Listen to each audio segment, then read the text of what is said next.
Yo, welcome back. As always, your boy Stephen Moustaris. And guys, man, just moments ago, Sandhagen O'Malley knocked out Aljamain Sterling. Let's go, baby. Shout out to my ladies as always for B-dubs. Like, oh my goodness, guys. You know what?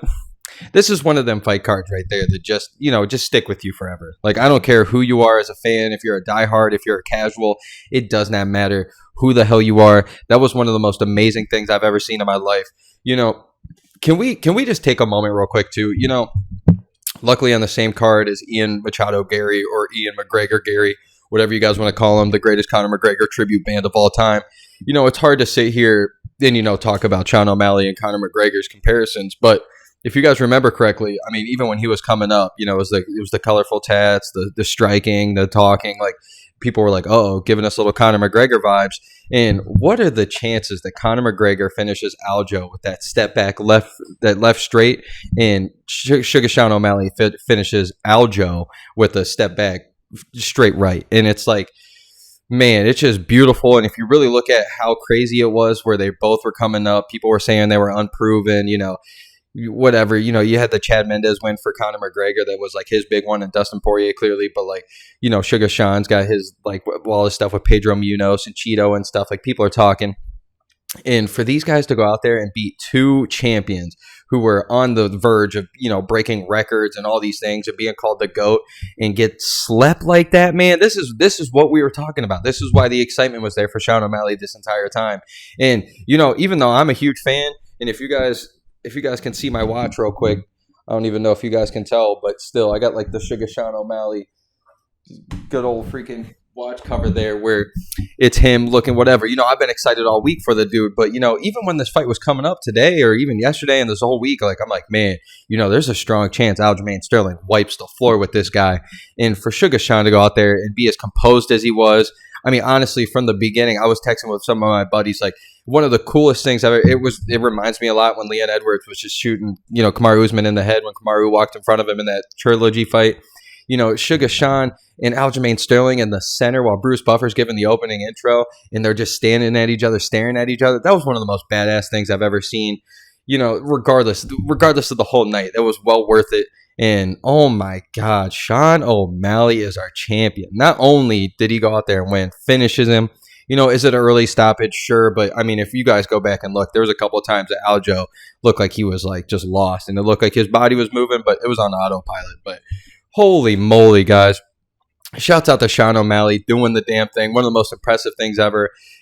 Time can only tell if this guy's going to be an all-time great like we think he might be, or, up there with like some of the most star-studded guys like the Anderson Silvas, the GSPs, the Conor McGregors, the John Joneses. Like, we really, really, really might be seeing this live right now. So, it's awesome. I don't want to put that much pressure on him. For him to even come out and be, the big, on Dana White Contender Series, for him to even come up as a huge prospect, and for people to be, shouting from the, the rooftops that he's going to be a champion, and for him to go on and do it, oh my goodness, you can never take anything away from the rest of his career, even if he goes on a Cody Garbrandt, wins the belt and then loses 6 straight. Like, what he has done is absolutely phenomenal. And, you got to love it even more that he's already sitting here asking for another champion or another fight in December, like just turning around, fighting a guy who's already beat him technically.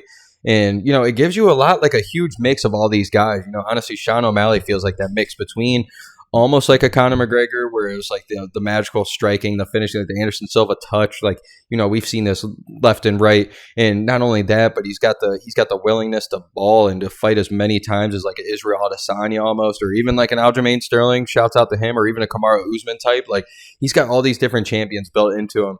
And then he's got the composure of like a fucking John Jones or somebody like Israel Adesanya, even something like that, where, guys, to see him go that entire first round without even really throwing anything other than a couple, just a couple teep kicks to the stomach, which is always an effective move. But still, for him to go out there and be completely chill with not throwing one strike at all or a significant strike at all in the first round, it just felt like something was different, man. And it's felt like that the whole, lead up to this fight. That's why Sean O'Malley is so big. That's why the UFC pushes him. The UFC gets what they want with Sean O'Malley's win. And, it's off to the races, man. I think he can get by Chito, especially the Chito that we've seen of late. I don't want to go too much into it, but honestly, man, it was a rough fight there with Pedro Munhoz for a second until that third round. And, we'll talk about it here soon, but still, man, what an absolute great performance by Sean O'Malley. One of the greatest things you'll ever see. One of the greatest views ever. I mean, scenes, man, just scenes. Even in the first round when you got the chance of "fuck you, Aljo," that was one of the coolest things ever. Like, man, just absolutely phenomenal. Shouts out to Aljamain Sterling, by the way, too. He goes out. At least he was respectful. At least he stayed in there. He gave his props. We even went in there. It was kind of sounding like, to even be in there and to give him the respect is awesome. But, he was kind of sounding like he was backtracking on 145, saying, wow, if he sits me down like that, what would Volk do? So, it's going to be interesting to see what both these guys do. But I really hope Sean O'Malley gets this Chito Vera fight. I hope he can win that. And, for all of us, I really think every single one of us out here, and if I'm speaking for myself, I'm sorry, but I think a lot of people, and if you guys don't ever look at it, you guys should start looking at it. That Corey Sandhagen, Sean O'Malley fight, just for the length, the size, the ability of them two, that's the fight right there. It's one of the greatest fights that we could ever see matchup-wise, man. So, again, I had to wear the green for Sean O'Malley tonight. It worked out perfectly. Was hyped in B-dubs. Shouts out. Oh, my goodness, it was phenomenal. Woo! It's one of the moments I remember for a while. I think everybody will. It's one of the greatest moments in UFC history, for real. I don't want to say a top 5 or anything because it's recency bias, but it's up there in the top short, the short list of like top 20 or something, especially in a title fight. So, shouts out to Sean O'Malley. That shit was crazy. And, man, get into it. The Zhang Weili fight with Amanda Lemos, not the greatest fight of all time, but some of the greatest performances I've ever seen out of Zhang Weili. Like, some of the things that she was doing, the transitions. Like, guys, can we be honest here for a second? I thought Zhang Weili was one of the greatest strikers that we've seen in women's history, but this woman's turning into KHABIB all of a sudden. Like, what? I mean, Jesus, just when we thought, freaking Tatiana Suarez and, good old freaking Yang Jinan and, even Rose Namajunas, we thought that those guys would maybe, start giving some effort out here and give some, fights for Zhang Weili. And the way she's been looking, oh my goodness. You might as well sign her up right now and fight Valentina. If Valentina can go on and beat Alexa Grasso, that might be the one. Like, I don't know who's going to beat her for a while. You had to shout out to Amanda Lemos. She did try a lot. She went for a lot of submissions, did, everything that she possibly could. Maybe even arguably could have won round 4, even though I don't think she did. She did win it on one judge's scorecard. And it was just phenomenal. Just everything around, absolutely phenomenal. It's what you want to see out of Zhang Weili. I didn't think she was going to get maybe the knockout finish, but that whole 5th round was just everything was everything. Even for her to get out of some of them chokes, man. It was honestly, it felt like a lot like the Alexander Volkanovski, versus Brian Ortega thing. And then as soon as they get out of these submissions, it's like, how could you? And then they just take it out and you knock her out. So, I don't think any of us were really expecting Amanda Lemos to put on that, like, maybe, effective fight or anything, which she didn't. It was one of the most, like, outclassed performances you'll ever see. But, it'll be interesting to see what Amanda Lemos can do. I think she can still knock out a couple people in there, but she is getting a little older. I don't know if her title fights or her title dreams are going to ever come back, but hopefully they do. And it's off to the races now for Zhang Weili. I think this confidence just keeps building. She might go down as one of the greatest ever, honestly. So, shouts out to her. I don't want to be spending too much time on it because if you guys go back and watch it, it was a great performance by her, but we all kind of expected it. And it's not her fault or anything, but that star is going to continue to rise. So shouts out to her. And, man, we got to get straight into it. This Ian Machado Garry, the Ian McGregor Garry, this whole thing. I never thought I'd ever sit here and find the day that I was actually rooting for Neil Magny in a fight. And I've been pretty vocal. I think we've all been vocal about how upset we were that Jeff Neal had to back out of this fight. But, I called it from the beginning. I told, if you guys go back and watch the video I posted this week, I knew Ian Garry was going to look fucking phenomenal. I keep wanting to call him Ian McGregor because he's the fucking Conor McGregor, tribute band out here. This man is ridiculous. Just everything. He's such a talent, too. This is the saddest part about it. He's such a talent. He's so damn good in that octagon. Everything about him. He's fucking phenomenal. And he's got to go out here and ruin it all by, talking exactly the way Conor McGregor did, stealing that vibe, just being a little just too loud, obnoxious. Like, I don't know. I think he lost a lot of fans this weekend, even though you can't hate him for his ability in the damn octagon. But still, man, it was cool. It's for performance on Neil Magny. But everybody, if you're going to fucking fight Neil Magny, especially if you're great, you're going to destroy him. No offense to Neil Magny, but the dude looks like he doesn't even deserve to be in there half the time. Compared to me, he'd kick my ass and look like a pro.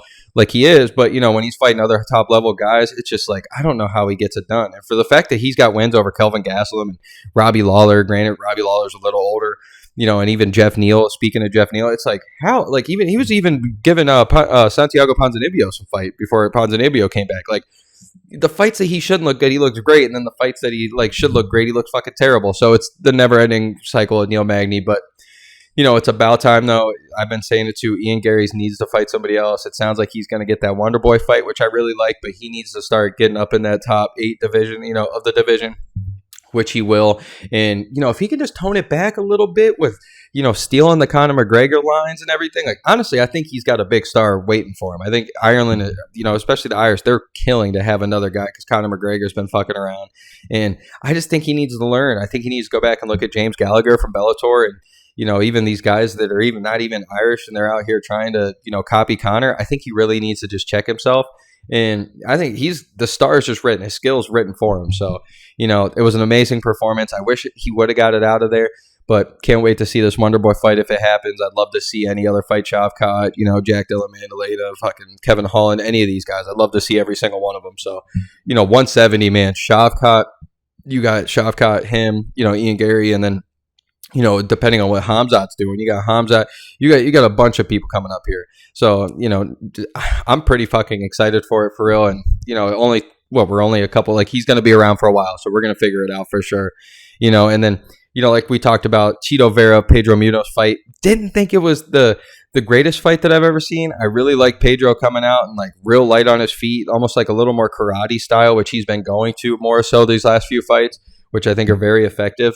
But he just, by the end of it, just Chito is so damn massive. You don't realize this. So I think Chito did his thing. I think his jab was fucking phenomenal tonight. Chito's jab's always phenomenal, but that teep kick's filthy. Just everything about Chito Vera I love. Like, he doesn't even go out there recently and make it look pretty all the time. But if you truly know what your guys are watching and seeing and everything, it feels a lot like, what Floyd Mayweather was doing there for a while. And I'm not trying to compare Chito to Floyd. I'm just saying where if you'd start watching, Floyd got so good at defense that he was making it look like, okay, this fight's not even that great if you're just the average person watching it. You're like, oh, he's getting hit and stuff. But you go back and watch it, he's missing it by split second, decisions that he's making and reactions. And he's not throwing much because he's gassing this guy out for missing so many times and he's putting on a clinic. But the average person might not see that. And that's exactly what Chito Vera is doing. It's like, hey, the fight's looking close until I start pulling away with it, until you start seeing the guy's face after. And you're like, holy shit, that was a pretty close fight. But why is this guy so jacked up and you're not? So that's what Chito's going to do. He's been very smart recently. He's using that, he's using the experience. He's freaking just everything about him. He's been really posed, and I cannot wait for that Conor McGregor fight, that Sean O'Malley fight. So, the whole card was absolutely phenomenal until we got to the main card for some reason.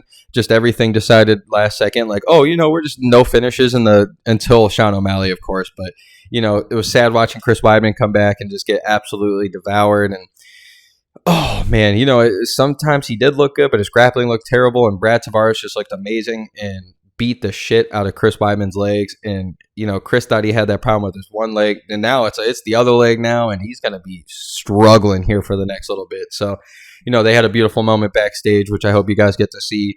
And, it was just a phenomenal card all around. Some amazing finishes in the first, few fights. So, as always, though, Sean O'Malley, baby, setting up one of the greatest moments we've ever seen in UFC history. So, as always, your boy, Stephen Moustaris. And let's go, baby. UFC 292. Let's go.